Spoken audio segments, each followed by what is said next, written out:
Main chick versus side bitch.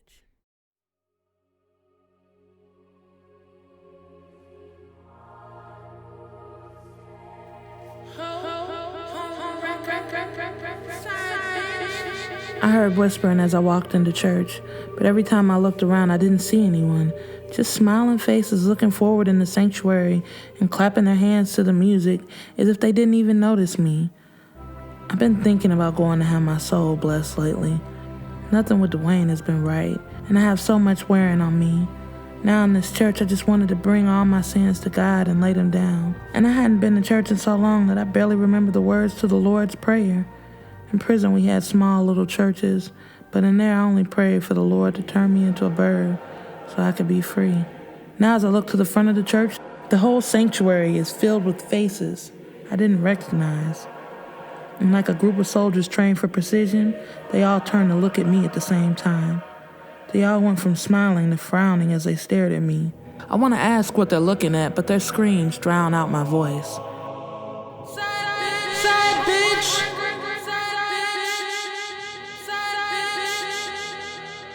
The whispers were now screams. I couldn't be in church. I had to be in hell with demons like these. People were yelling at me. Everyone was chanting like we were in some kind of football game, calling me every name in the book. I want to leave, but my feet are glued to the floor. The music shifts quickly from a church hymn with a piano to an organ that quiets the screams and the name calling.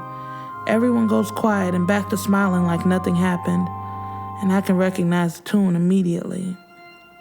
Here Comes the Bride fills the room, and that's when I realize I'm not at a normal Sunday church service. I'm at a wedding.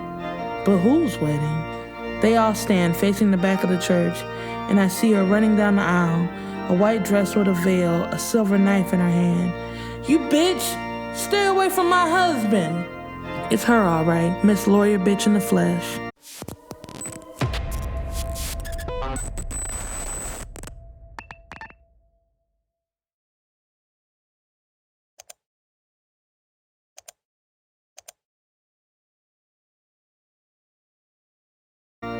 Before I can put my hand up to block the knife, a loud buzzing invades my mind, ripping me from the dream. Shooting up straight in the bed, I realize no longer am I in the church, but in my bedroom. Shit! Turning on my side, I wanted to tell DeWayne all about it, and then laugh and hold him, but he wasn't there. He hadn't been here all night from what I could tell. I hadn't seen him since earlier at the shop. I had called his phone a dozen times, but no answer. That bitch wishes she had a husband. I hated those type of dreams. The ones where you can't move or say anything because in real life, I would have whooped that bitch ass all around that church. He'll never be your husband, I told the room, as if Miss Lawyer Bitch was standing right in front of me. Instead, I was alone in the darkness, searching for my cell phone. It was official. I was pregnant. I knew my body like the back of my hand. That probably came from my prison days when there was nothing for me to do but get in tune with myself.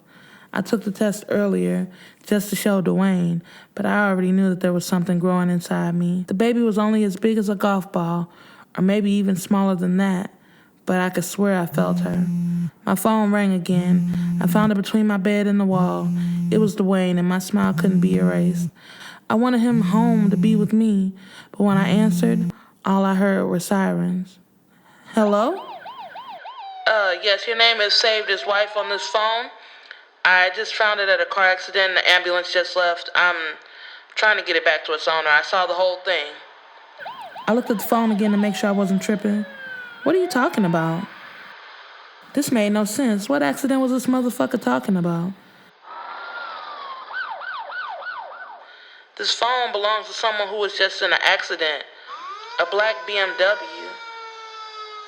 Oh my God! Oh my God! I thought I scared the person who called. Yes, my husband. All I could think was that DeWayne was dead. Where are they taking him? I asked, already jumping up to get my clothes. Mercy General, I got his phone if you need it. I didn't give a fuck about the phone. I gotta go see about my husband. Okay, I work at the store on 15th and Taylor. Just come in and ask for Joey. I'll have it for you. Okay, I'll call you back. I hung up and grabbed my shit and headed out the door, not caring about that damn phone. Baby, please be okay. Tears stung my eyes, but I had to go be by my man's side. This was no time for me to cry.